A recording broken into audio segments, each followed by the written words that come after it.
नमस्कार, स्वागत है आप सभी का मालवी एकेडमी के इस ऑनलाइन लर्निंग प्लेटफॉर्म पे। बच्चों, आपके बीएचयू की काउंसलिंग प्रोसेस शुरू हो चुकी है, जिसमें आप लोग रजिस्ट्रेशन प्रोसेस अपना कर रहे होंगे और आपका प्रेफरेंस एंट्री फॉर्म जो होगा वो बहुत ही जल्द शुरू होने वाला है। आज इस वीडियो में हम लोग बात करने वाले हैं कि बीएचयू का एक ओवरव्यू मैं आपको देने वाला हूं कि बीएचयू में किस तरीके से कॉलेजेस और किस तरीके से कैंपसेस डिवाइड हैं, इसके बारे में आपको बताऊंगा। आप अक्सर सुन रहे होंगे कि मेन कैंपस में हो जाएगा, एफिलिएटेड कॉलेज में हो जाएगा। ये मेन कैंपस क्या है, एफिलिएटेड कॉलेज क्या है, दोनों में डिफरेंस क्या है, कहां पर एडमिशन लेना हमारा सुटेबल होगा, अगर हमको एफिलिएटेड कॉलेज मिल रहा है तो क्या हमको लेना चाहिए कि नहीं लेना चाहिए, क्या डिफरेंसेस हैं मेन कैंपस और एफिलिएटेड कॉलेज में, इन्हीं सब बातों पे मैं आज इस वीडियो में आपके साथ डिस्कस करने वाला हूं। आपको एफिलिएटेड कॉलेज के बारे में कंप्लीट इंफॉर्मेशन दूंगा, मेन कैंपस एफिलिएटेड कॉलेज में फीस स्ट्रक्चर का क्या है, हॉस्टल की क्या फैसिलिटीज हैं, साथ ही साथ आपके टीचिंग प्रोसेस में क्या डिफरेंस है, आपके एकेडमिक्स में क्या डिफरेंसेस आएंगे, सारी बातें मैं आपके सारे सुख सुविधाएं, माहौल कैसा है, सारी बातें मैं आपसे करूंगा। कौन कौन से कोर्सेज अवेलेबल हैं एफिलिएटेड कॉलेजेस में, हर एक चीज, हर एक टॉपिक पे मैं आपसे बात करने वाला हूं। तो सबसे पहले हम लोग यहां पर शुरुआत करेंगे, एक मैं ओवरव्यू दे दूं सबसे पहले आपको बीएचयू के बारे में। तो बीएचयू यहां पर दो चीजों पे चलेगा, एक मेन कैंपस और एक एफिलिएटेड कॉलेज। मतलब क्या है, सबसे पहले समझिए यहां पर मेन कैंपस आपके दो हैं। एक है आपका जिसको हम लोग मेन कैंपस बोल रहे हैं, एक है राजीव गांधी साउथ कैंपस जिसको हम लोग बोलते हैं आरजीएससी। अब देखिए, ये जो आपका मेन कैंपस ये आपके लंका वाराणसी में स्थित है, और ये जो राजीव गांधी साउथ कैंपस है ये आपके मिर्जापुर, यहां से लगभग मतलब बनारस से 70 किलोमीटर की दूरी पर स्थित है। ये दोनों ही मेन कैंपस हैं, ऐसा आप बिल्कुल नहीं कह सकते हो कि हाँ ये मेन कैंपस, ये मेन कैंपस, दोनों ही मेन कैंपस हैं। ये एफिलिएटेड कॉलेज नहीं है आपका, ठीक। अब यहां पर सारे कोर्सेज नहीं है, यहां पर तो सब सारे कोर्सेज अवेलेबल हैं, लेकिन यहां पर सारे कोर्सेज अवेलेबल नहीं है, कुछ ही कोर्सेज अवेलेबल हैं। कौन कौन से कोर्सेज अवेलेबल है उसको मैंने पीपीटी में लास्ट में रखा हुआ, मैं उसको एक बार आपको दिखा दूंगा, उसके लिए परेशान नहीं होना है। अब आपका ये जो मेन कैंपस है, ठीक है, इसमें ये दो पार्ट में है, ये एफएमसी और एमएमबी दोनों मेन कैंपस का ही पार्ट है, दोनों अलग बिल्कुल नहीं है। एफएमसी जो होता है इसको हम लोग बोलते हैं फैकल्टी इन मेन कैंपस, ठीक है। और यहां पर क्या होता है, यहां पर मेल एंड फीमेल दोनों लोग पढ़ते हैं। यह है आपका एमएमबी, इसका फुल फॉर्म होता है महिला महाविद्यालय, और यहां पे साफ आपको दिख रहा होगा, इसका मतलब हो गया यहां पर ओनली फीमेल्स यहां पर पढ़ती हैं, ठीक है। एमएमबी में भी सारे कोर्सेज नहीं है, एफएमसी में आपको सारे कोर्सेज मिल जाएंगे, लेकिन एमएमबी में सारे कोर्सेज नहीं है। कौन कौन से कोर्सेज हैं अभी आगे मैं आपको बता दूंगा। तो यहां पर पहला बेसिक डिफरेंस ये आता है, ठीक है। पहली प्रायोरिटी होती है कि एफएमसी मिल जाए और देन लोग एमएमबी लेते हैं, ठीक है। और इसी वजह से आपके एफएमसी की मेरिट एमएमबी के कंपैरिजन में थोड़ा सा ज्यादा जाएगी, ठीक है। लेकिन है दोनों मेन कैंपस का ही दोनों पार्ट है यहां पे, ठीक है। इसके बाद हम बात करें यहां पर एफिलिएटेड कॉलेज की, तो एफिलिएटेड कॉलेज यहां पर आपको मिलेंगे टोटल 4, जिसमें से 3 जो होते हैं वो सिर्फ फीमेल के लिए होते हैं, एक मेल और फीमेल दोनों के लिए होता है आपका यहां पे आर महिला पोस्ट ग्रेजुएट कॉलेज, एएमपीजी इसका नाम होता है, आर महिला पोस्ट ग्रेजुएट कॉलेज। ये है आपका वसंता कन्या महाविद्यालय, ये भी सिर्फ फीमेल के लिए, वसंता कॉलेज फॉर वुमेन ये भी फीमेल के लिए, नाम से भी स्पष्ट है। और एक है डीएवी पोस्ट ग्रेजुएट कॉलेज, ये आपका मेल एंड फीमेल दोनों के लिए है, ठीक है, डीएवी में। अच्छा, मैं आपको यहां पर बता दूं एक चीज, अगर हम मोटे तौर पे बात करें तो जितने भी एफिलिएटेड कॉलेज हैं इसमें बीए और बीकॉम के ही कोर्सेज अवेलेबल हैं, आपके बीएससी के कोर्सेज अवेलेबल नहीं हैं। बीएससी के कोर्सेज आपके एफएमसी और एमएमबी में ही हैं। बीएससी में, आरजीएससी में बात करेंगे सिर्फ बीएससी एग्रीकल्चर का कोर्स है, बाकी यहां पर आपके कोई बहुत मेजर कोर्सेज नहीं है। अभी कौन कौन से कोर्सेज हैं वो भी मैं आपको यहां पर बता दूंगा। तो अगर कोई जैसे बीए का बच्चा है तो बीए के लिए काफी सीट्स मिल जाएंगे, एफएमसी में भी, एमएमबी में भी आपको मिलेंगे, और सारे इन सभी एफिलिएटेड में मिलेंगे। इसीलिए कहा जाता है कि बीए में फीमेल कैंडिडेट्स के लिए काफी बेनिफिट हो जाता है, क्योंकि उनके लिए नंबर ऑफ सीट्स काफी ज्यादा हो जाती हैं। मेल के लिए उतना ज्यादा नहीं है, क्योंकि मेल के लिए एफएमसी में सीट होगी और नहीं तो फिर डीएवी में होगी सीट, ठीक है, ये आता है। अब जैसे बीकॉम की बात करेंगे तो बीकॉम में भी बहुत बेनिफिट है। बीकॉम, अब बीकॉम आपके एमएमबी में नहीं मिलेगा, बीकॉम आपको एफएमसी में मिलेगा, सारे एफिलिएटेड कॉलेज में मिलेगा, और आपको आरजीएससी में भी बीकॉम का कोर्स मिल जाएगा, ठीक है। तो ये बात होती है कौन कौन से, कहां पे कौन कौन से कोर्सेज हैं, उसकी तो डिस्कशन अभी हम लोग यहां पर करने ही वाले हैं। तो फिलहाल मोटा मोटा आप ये समझ गए होंगे कि बीएचयू 2 इसके मेन कैंपस हैं, एक है लंका वाराणसी में और एक है मिर्जापुर डिस्ट्रिक्ट में राजीव गांधी साउथ कैंपस, ठीक है, 2 ये हो गए। उसके बाद आपके मेन कैंपस दो पार्ट में, एफएमसी और एमएमबी, ठीक है, एक फैकल्टी इन मेन कैंपस, एक महिला महाविद्यालय, दोनों मेन कैंपस ही हो गया। इसके बाद इसके एफिलिएटेड कॉलेज हैं 4, जिसमें से 3 फीमेल्स के लिए और एक आपका मेल एंड फीमेल दोनों के लिए होता है यहाँ पे, ठीक है। ये तो हमको पहले बेसिक स्ट्रक्चर समझ में आ गया कि कौन यहाँ पर क्या क्या है। अब देखिए यहाँ पे आगे डिफरेंस क्या है मेन कैंपस और एफिलिएटेड कॉलेज के बीच में। कैंपस को लेकर अगर हम बात करते हैं यहाँ पे, तो देखिए जो आपका मेन कैंपस है, अब जिसमें एफएमसी और एमएमबी दोनों है, वो तो हो गया एक चीज। उसका जितने भी एफिलिएटेड कॉलेज हैं उनके कैंपस अलग हैं। उनके कैंपस आपके मेन कैंपस के 8-10 किलोमीटर की रेंज में, कोई 8 किलोमीटर कोई 10 किलोमीटर की दूरी पर स्थित है सब आपके मेन सिटी वाराणसी में ही है। राजीव गांधी साउथ कैंपस ही है जो कि आपका 70 किलोमीटर की दूरी पे है, ठीक।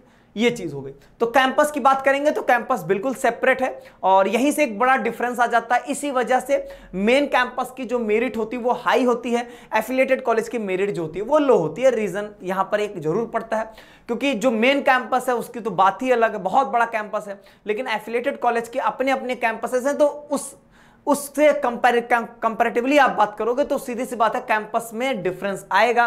कैंपस के माहौल में, एनवायरनमेंट में डिफरेंस आपको जरूर मिलेगा। यहाँ पे टीचिंग प्रोसेस की बात करें तो दोनों में टीचर्स अलग होते हैं। मेन कैंपस के टीचर्स अलग होते हैं, एफिलिएटेड कॉलेज के टीचर्स अलग होते हैं, लेकिन कोई ये नहीं कह सकता है कि यहाँ के टीचर्स बहुत अच्छे हैं, वहाँ के टीचर अच्छे नहीं है, ऐसा बिल्कुल भी नहीं है।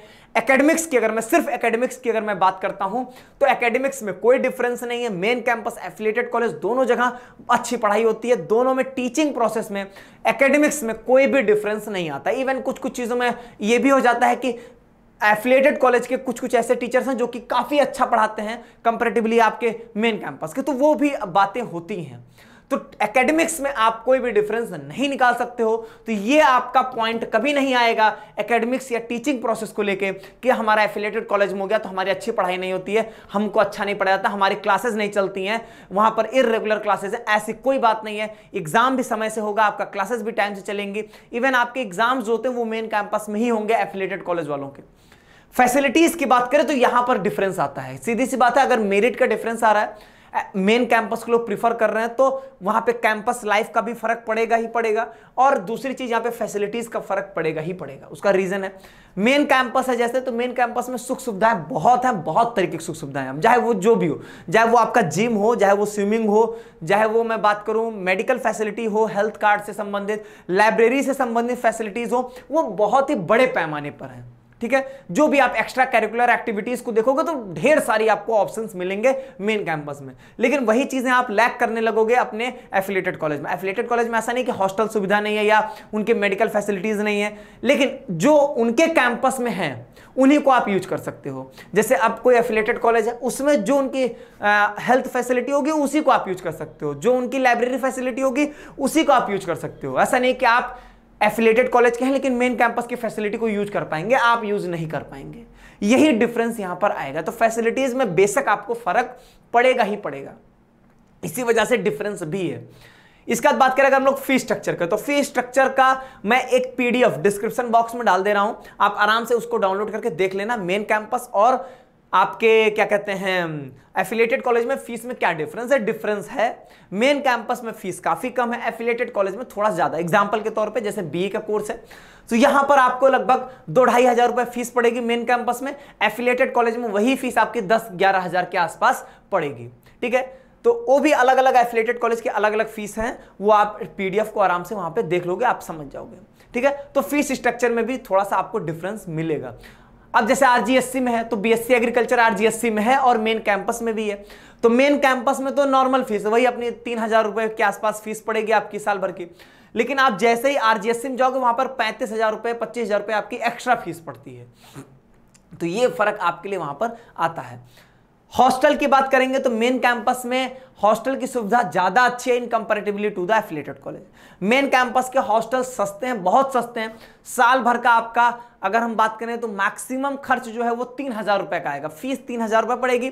और मेस की बात करेंगे तो 2,500 से 3,000 रुपए, मैं चलो 3,000 रुपए ले लेता हूं। मेस में आपको 3,000 रुपए पर मंथ के खर्चे पे आप जो है वो मेस भी यहां पर मेन कैंपस के मेस को आप यूज कर सकते हैं। लेकिन अगर मैं वहीं पर बात करूंगा आपके एफिलिएटेड कॉलेज में, तो पहली बात तो हॉस्टल फैसिलिटीज बहुत ही कम है, बहुत मिनिमम, जो है भी बहुत महंगी है, ठीक है। इनके हॉस्टल्स जो है काफी ज्यादा महंगे हैं, वो मतलब आप लगभग 60-70 की रेंज में जाते हुए दिखोगे, तो बहुत काफी महंगे हॉस्टल्स होते हैं। और बीएचयू मेन कैंपस की बात कर रहे हैं तो इनके हॉस्टल की फीस मैक्सिमम 3000 रुपए पर एनम की बात कर रहा हूं मैं, 3000 भी नहीं, 3000 से कम ही है, लेकिन 3000 रुपए पूरे साल की फीस पड़ेगी।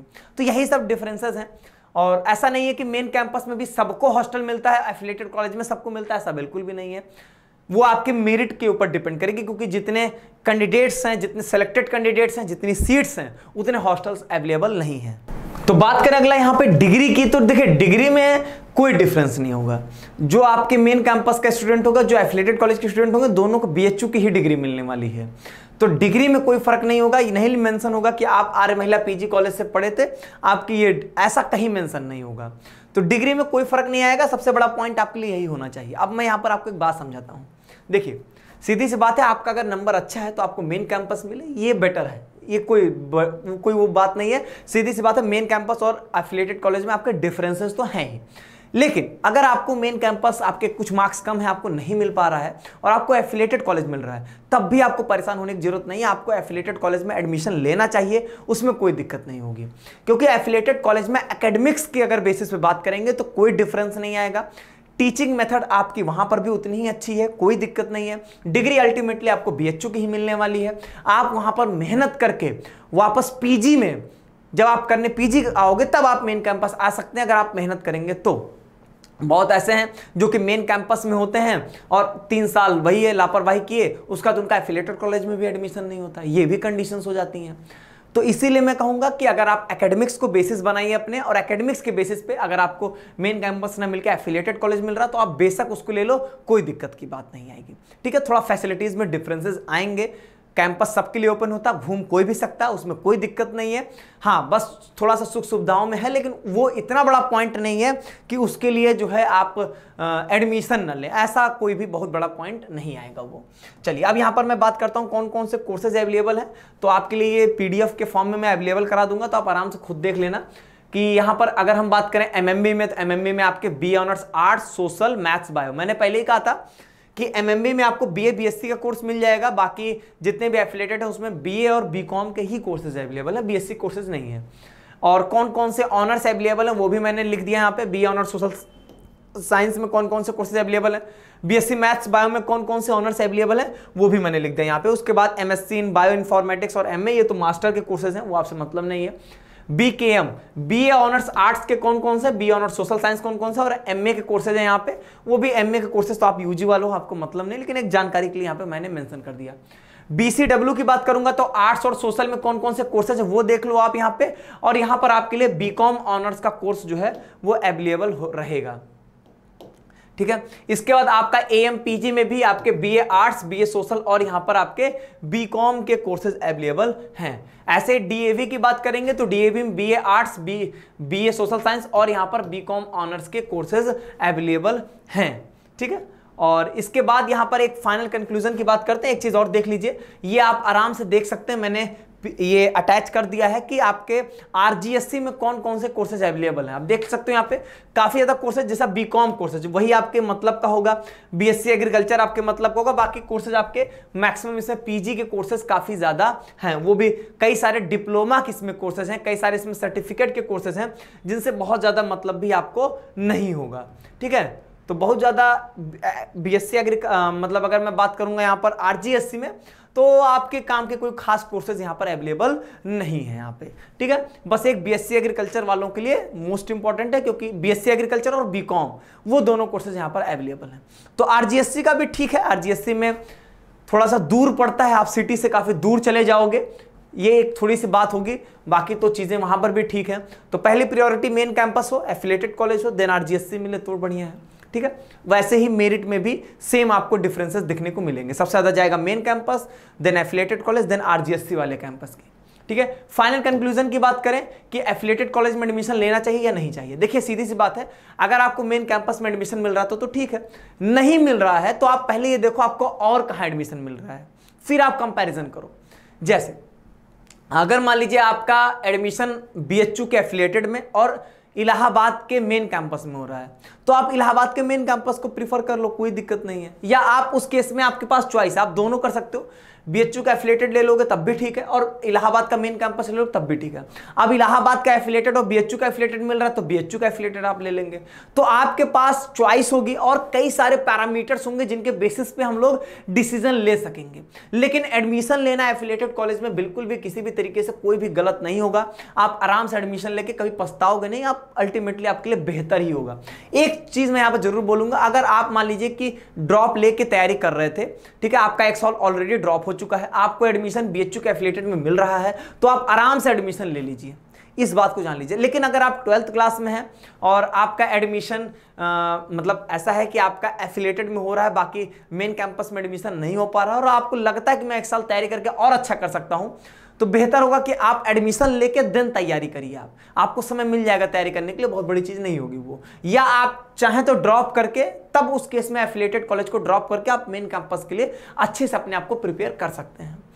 तो एडमिशन लेना किसी बेसिस पे गलत नहीं, मैंने पहले कहा एकेडमिक्स बेसिस पे एकदम सेम है, और एकेडमिक बेसिस ही आपका क्राइटेरिया होना चाहिए चॉइस का, ठीक है। तो बाकी बहुत सारे पैरामीटर्स बनेंगे कि इसके साथ और आपको क्या मिल रहा है, तो उस समय भी हम आपको गाइड करेंगे। लेकिन हम यही कहेंगे कि बहुत ज़्यादा इस चीज़ से मत करिए कि एफिलिएटेड कॉलेज है तो मेन कैंपस जैसा इन्वायरमेंट, माहौल, सुख सुविधाएं, थोड़े डिफरेंसेस आएंगे, लेकिन वो सब चीज़ें आप समय के साथ ओवरकम कर जाओगे, वो इतना बड़ा पॉइंट आपके लिए नहीं बनने वाला है, ठीक है। तो कहीं और एडमिशन नहीं हो रहा है तो यहाँ पर एडमिशन ले लें तो ज़्यादा बेटर होगा। मतलब अगर मेन कैंपस नहीं हो रहा, और इसके कंपेरेटिवली कई सारी यूनिवर्सिटीज़ होंगी, जैसे कि अगर मैं बात करूं कि मान लीजिए कोई ऐसे ही कोई आपके मान लीजिए कोई लोकल यूनिवर्सिटी है आपके इर्द गिर्द, या कोई स्टेट यूनिवर्सिटी है, कोई अच्छी यूनिवर्सिटी आपको नहीं मिल रही है, तो आप तब भी एफिलिएटेड कॉलेज आपको मिल रहा है तो ज़्यादा बेटर है, ठीक है। तो अल्टीमेटली मैं एफिलिएटेड कॉलेज के पॉजिटिव साइड में आपको लेके जा रहा हूं कि पॉजिटिव है, लोगे तो कोई गलत नहीं है, ठीक है। यही चीज़ अगर मैं भी इलाहाबाद यूनिवर्सिटी के लिए वीडियो बना रहा होता तो मैं वहाँ के कुछ एफिलिएटेड कॉलेज पे आपको रोक देता कि यहाँ पर एडमिशन लेने से आप बचें, उसके कंपैरेटिवली कहीं आप और ट्राई कर लें, ठीक है। तो ये सब चीज़ें कई सारे पैरामीटर्स पे भी बात करनी पड़ जाती है, तो वो समय के साथ जब आपको यूनिवर्सिटीज़ मिलने लगेंगे तब हम उस पर बातचीत आपसे जरूर करेंगे। तो मेरे हिसाब से बीएचयू का एक पूरा फ्रेमवर्क आपको समझ में आ गया होगा, और बाकी फीस स्ट्रक्चर का पीडीएफ आपको मिल जाएगा। तो आपको बीएचयू पूरा फ्रेमवर्क समझ में आ गया होगा कि कैसे यहाँ पर कैंपसेस के डिवाइड किए गए हैं। अब इसके बाद हम लोग आगे आने वाले वीडियोस में हम लोग कोर्स वाइज बात करेंगे आपसे, जैसे बीएससी मैथ, बायो, एग्रीकल्चर हो गया, बीए आर्ट सोशल हो गया, बीकॉम हो गया, इन सब कोर्सेज के बारे में हम लोग बात करेंगे। बीएलएलबी हो गया, इन सब कोर्सेज से रिलेटेड आपसे बातचीत वहाँ पे की जाएगी। अब जैसे बीएलएलबी की बात करें तो बीएलएलबी सिर्फ मेन कैंपस में, बाकी कहीं नहीं है वो, ठीक है, वो कोर्सेज अवेलेबल ही नहीं है। तो जो मैंने कोर्सेज दिखाए वही कोर्सेज आपके एफिलिएटेड कॉलेज में अवेलेबल है। वैसे मैंने बता दिया बीए और बीकॉम के ही कोर्सेज अवेलेबल हैं, ठीक है। चलो, तो आज की वीडियो में बस इतना ही, और भी आपके मन में जो भी प्रश्न हो बीएचयू के लिए वो आप डालिए, बाकी हम लोग आपको वीडियोस तो लगातार देते ही रहेंगे। बहुत बहुत धन्यवाद।